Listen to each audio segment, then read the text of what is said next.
what's going on? We got another one here today. We were gonna go on an adventure, but here with Kelsey, we're playing some basketball. We played some horse, well, we played duck, but so we're going down to the river to check out to see how fast it's moving. Yesterday we checked it out and it was moving way too fast. We want to go check out this fishing spot that is a mile from our house. It's a building that shoots out a bunch of clean water.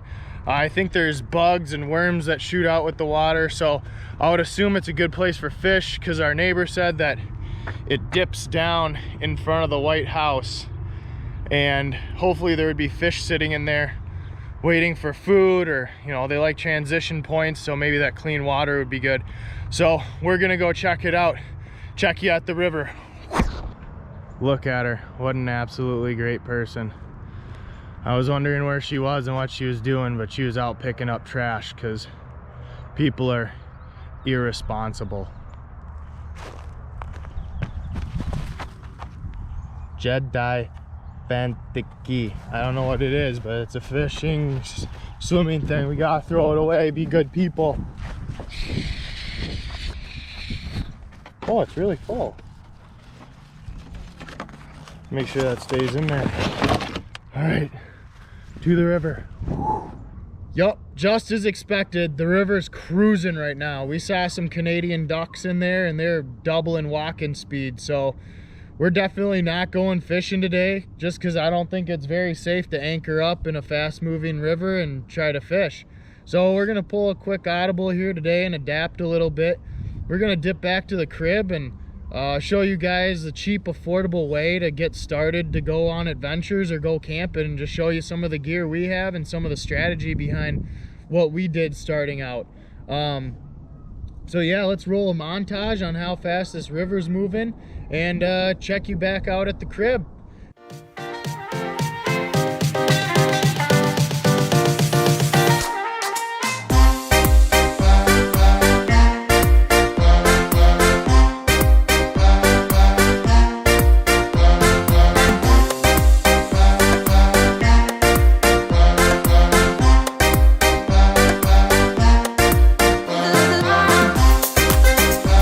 So right here is where we wanted to fish. Apparently, well, I see water dumping out of this building. I'm not really sure what the building does, but I'm guessing it's some sort of runoff. And right in front of the building, there's a dip. And neighbor said that there's fish in there. So I wanted to go try it out, see if we could catch some wallies or some smallmouth, but that's gonna be another day. This is what we're gonna show you how to make today. It's a homemade fire starter with just a few materials that you can find around the house. It's great in a pinch if you're, if you need to start a quick fire and or it's raining, you have weather conditions that don't allow for a good fire starter. This'll help. And yeah, we'll show you how to make it.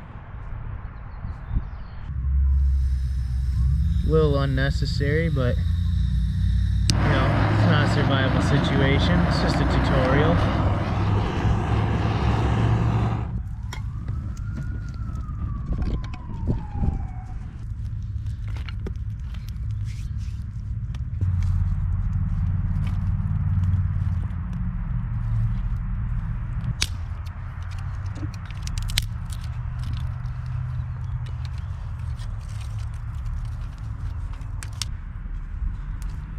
So now we're just gonna get some coals going, let this fire chill out a little bit, and we'll throw the pot on there, melt the wax, and get going. So while this fire chills out a little bit and you let the flames go down, let me show you the supplies we got here today. So we got a bunch of lint, a bunch of very hairy lint. We got some paper towel rolls, and we got our wax.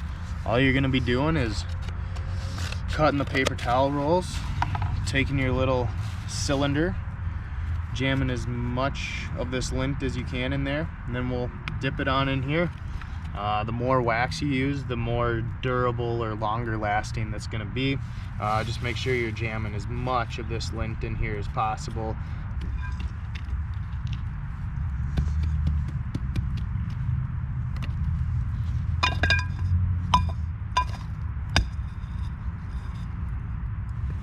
Oh, getting smoky.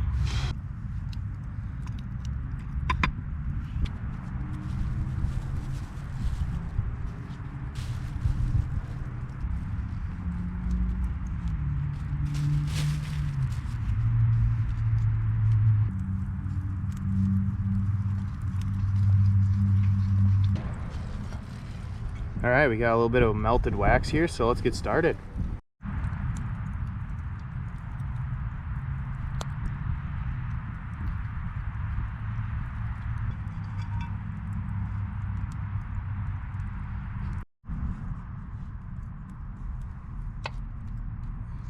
All right, so we're just gonna huck all these in here. Got a little bit more wax in there because it always takes more than you think. It's pretty hot, so you know. There we go. Ow. I think we always overkill it a little bit just because I'd rather get a little bit more wax there. We always overkill it because we have to. When you're out there and stuff's soaking wet, you want a lot of wax just so it really burns a little bit longer to dry out some of that wood. I'm gonna have to take these out and let this wax melt a little bit more. Woo, hot. All right, so we're just gonna pull these off. It's gonna be extremely hot. Get all this, I don't know where that came from. Get all this lint jammed in there the best you can. Flip them. Woo. Oh, probably tweezers or I mean something to pick these up with would be pretty smart because they're pretty hot. Oh yeah, that's hot. Just get it soaked in wax. I think that one's good. Nope, bottom side needs it there. Woo. Woo. Oh, see if we can get that guy out of there.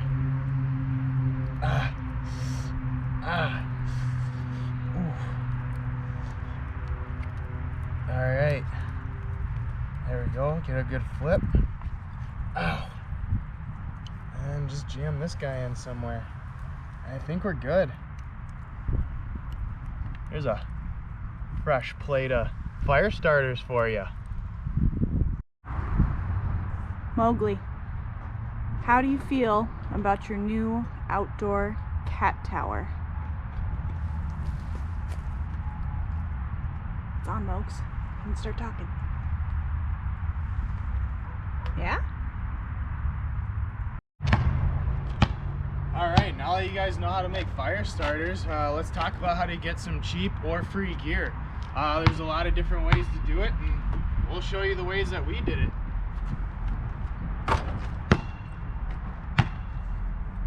Alright, let's talk about how to get some cheap or free gear. Number one, family members.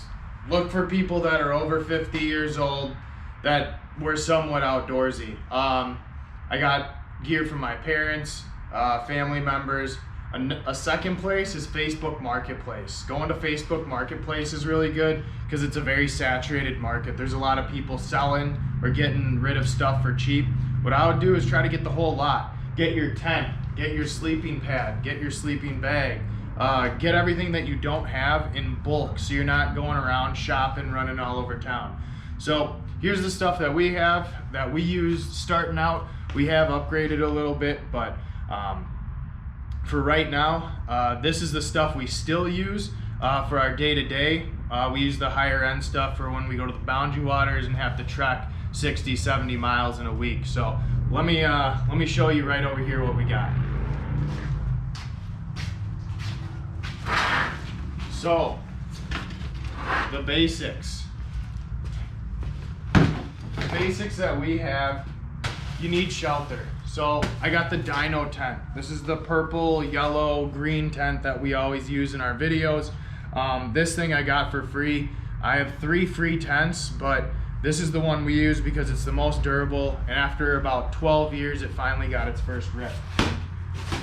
2, this is to not lose quality or comfort. I know that sometimes going out and adventuring, it can be pretty uncomfortable. You got mosquitoes, you have humidity, that stuff sucks. So you want to sleep on something good. Right here, I got 2 sleeping pads. These things are a lifesaver. These things are starting to get a little bit outdated, but they still work. These things, you just blow them up. They work really well, and you can probably get them for free, $5, I don't know. Just check Facebook Marketplace or Craigslist. And always get more than you need. Pick and choose from what you want, and then sell or dump the rest.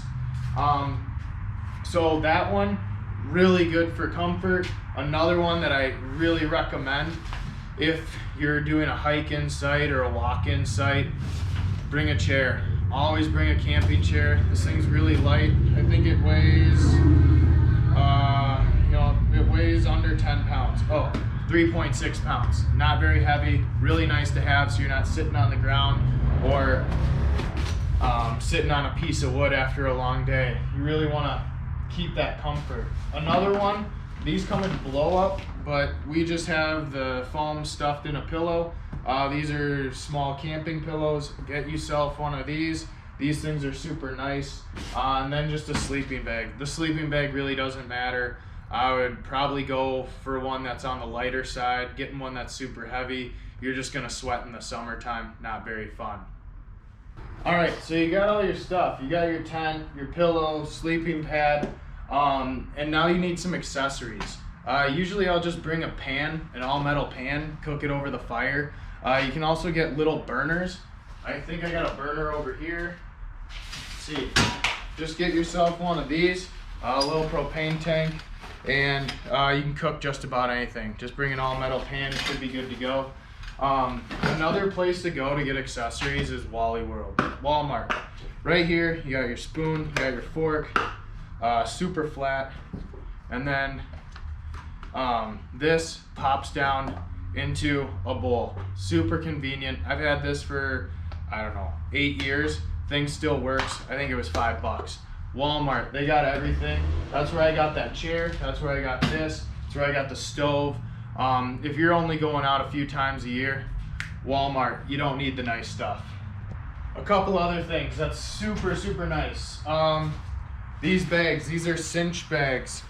You stuff all your stuff in here and then you cinch them down. Saves a lot of space. This is Alps. I think you can get these on Amazon. It's a 3-pack of 3 different sizes for about $20. Super good deal, really cheap.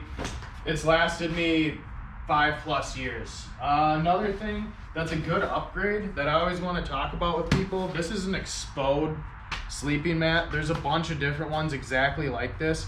This was about $80, but it's got a lifetime warranty on it. If it rips, tears, it comes with a patch kit, but if it's anything extreme, you can just send this back in. I think this company is in Switzerland. I've had this for probably 3 years. It's not losing any air.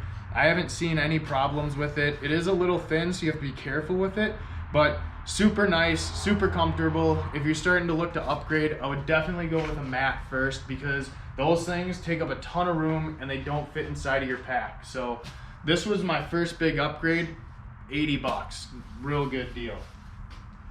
Another one is the Platypus. If you're going out a couple times a year and you need some fresh water, this will filter out all of the debris, and then you can boil out for any contaminants. I'm not too worried about that if I'm up in the boundary waters. If I'm locally, I'll probably boil the water, but up there, I barely even use this. This is a little bit more expensive just because it's nice and convenient for what I do. You can also get these at Walmart. I think they're like $20. I would go that route if you're not going to use it a whole lot, but I use this thing probably 20 times a year.